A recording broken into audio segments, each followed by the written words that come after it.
Okay, y'all.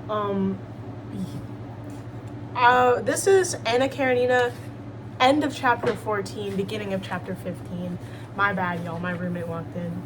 So anyway,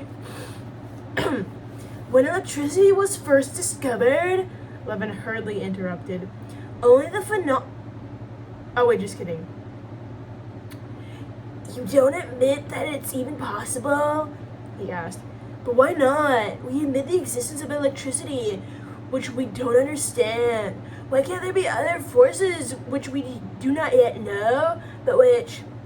When electricity was first discovered, Levin hurriedly interrupted, only the phenomena were observed. Their cause and its effect were unknown.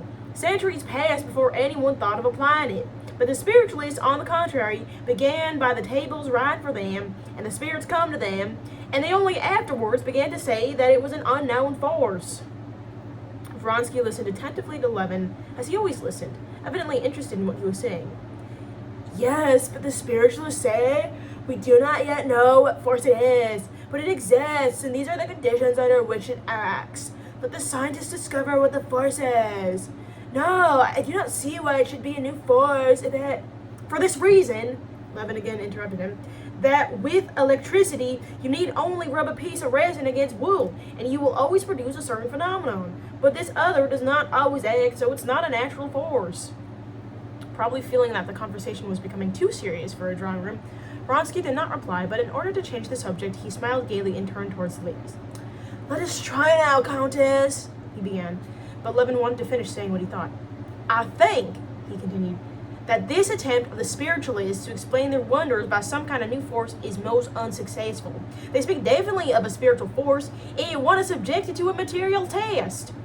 Everybody waited for him to finish, and he was conscious of it. I think you would make a splendid medium, said the Countess Nordston. There is something ecstatic about you. Levin opened his mouth to reply, but blushed and said nothing. Let us try table turning now. Princess Kitty, please do, said Vronsky. May we, Princess? He said to her mother, and he rose and looked for a suitable table. Kitty rose to fetch a table, and as she passed Levin, their eyes met. She pitied him with her whole soul, especially because she herself had caused him to suffer. If you can forgive me, please do, pleaded her look. I am so happy. I hate everybody, including you and myself, answered his eyes, and he took up his hat, but he was not fated to go just yet. Just as the others began settling round the table and Levin was about to go, the old prince came in, and having greeted the ladies, he turned to Levin.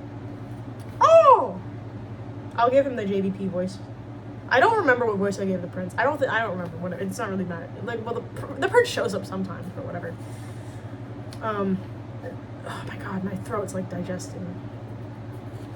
Oh, he said hardly. Been here long? I did not even know that you had arrived. Very glad to see you. He embraced Levin, and speaking to him, did not catch sight of Vronsky, who rose and stood quietly waiting until the prince should notice him. Kitty was conscious that, after what had taken place, her father's cordiality oppressed Levin. She also noticed how coldly her father at last responded to Vronsky's bow, and with what good-natured perplexity Vronsky looked at him, trying but failing to understand how it was possible not to be friendly disposed toward him, and she blushed.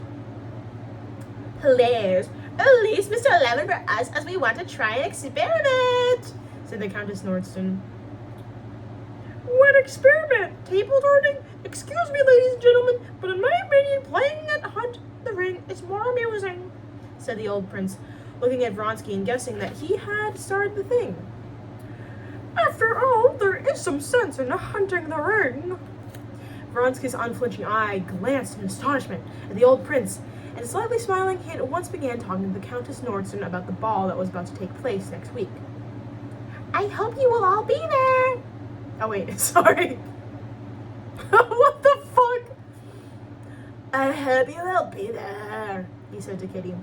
As soon as the old prince had turned away from him, Levin went out unobserved, and his last impression was Kitty's happy, smiling face as she answered Vronsky's question about the ball. I gotta give Vronsky a less annoying voice because he's actually a pretty important character. But, like, it's so fun to do voices. It's so fun to do voices. So, like, really bite me, y'all. Anyway. This is chapter 15. After the guests had gone, Kitty told her mother of her conversation with Levin, and in spite of all her pity for him, she was pleased by the thought that she had a proposal. She did not doubt that she had acted rightly, yet for a long time she lay in bed unable to sleep. One image pursued her relentlessly. It was Levin's face, with his kind eyes looking mournfully under his knit brows as he stood listening to her father and glancing at her and Vronsky. And she felt so sorry for him that tears rose to her eyes. But she immediately remembered for whom she had exchanged him. She vividly pictured to herself that strong, manly face, that well-bred calm, and the kindness toward everybody he always showed. She remembered the love the man she loved bore her. And again became joyful with a happy smile, put her head on her pillow. It's a pity, but I am not to blame, she said to herself. But an inner voice said something different. Whether she repented of having drawn Levin on or having rejected him, she did not know, but her happiness was troubled by doubts. Lord have mercy, Lord have mercy, Lord have mercy, she repeated herself, though she fell asleep. Meanwhile, below in the prince's little study, her parents were having one of their frequent scenes about their favorite daughter. What? I'll tell you. I can't do it. What? I'll tell you what. I can't do it. What? Clean your... Okay, got it. What? I'll tell you what, shouted the prince, flourishing his arms, and immediately again wrapping his squirrel-lined dressing gown around him. You have no pride, no dignity. You disgrace and ruin your daughter by this vile, idiotic matchmaking. For goodness sake, Prince, what in heaven's own name have I done? Said the princess, almost in tears. After her talk with her daughter, she had come in, happy and contented, to say goodnight to the prince as usual, and though she did not intend to speak to him about Levin's proposal and Kitty's refusal, she hinted to him that she thought the matter with Vronsky was quite settled. It would probably be definitely decided as soon as his mother arrived. And when she said that, the prince suddenly flared up and began to shout rudely. What have you done? Why this? First of all, you entice a suitor. All Moscow will talk about it, and with reason. If you give a party, invite everybody, and not only selected suitors. Invite all the young puppies, so the prince called the Moscow young men, have pianists, and let them dance, but don't have the sort of thing we had tonight. These suitors and this pairing off, it makes me sick to see it. Simply sick! And you have had your way, and have turned the child's head. Levin is 1,000 times the better man. This one's a little Petersburg fop. They are machine-made by the dozen all, one pattern, and are mere rubbish. But even if he were a prince of the blood, my daughter does not need him. But what have I done? Just this! Exclaimed the prince eagerly. I know this much, the princess interrupted him, that if I were to listen to what you say, we should never see our daughter married, and we had better go and live in the country. So we had! Wait a bit, do I draw them on? No, certainly not. But a young man and an excellent young man falls in love with Kitty, and she too seems indeed! Seems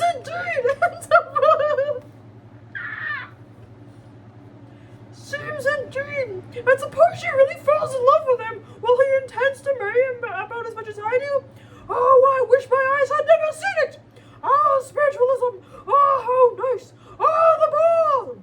And the prince, imagining himself to be impersonating his wife, curtsied at each word. And then if we really ruin Kitty's happiness, if she really gets into her head. But why do you suppose such a thing? I don't suppose, I know! We have eyes for those things, and women haven't. I can recognize a man who has serious intentions, such as Levin, and I can see through a weathercock like that Pt1Ch who only wishes to amuse himself. Oh, well, when you once get a thing in your head. And you'll find out but too late, just as with poor Dolly. All right, let's talk, said the princess, interrupting him and remembering the unfortunate Dolly. Very well, then. Good night. And having made the sign of the cross over one another and kissed, mwah! Feeling that each of them retained their individual opinions, the couple separated for the night. The princess had been at first firmly convinced that this evening had decided Kitty's fate, and that there could be no doubt as to Vronsky's intentions. But her husband's words disturbed her, and when she reached her room in terror of the uncertainty of the future, she mentally repeated, just as Kitty had done, Lord have mercy, Lord have mercy, Lord have mercy. That hurt, girl. That fucking hurt.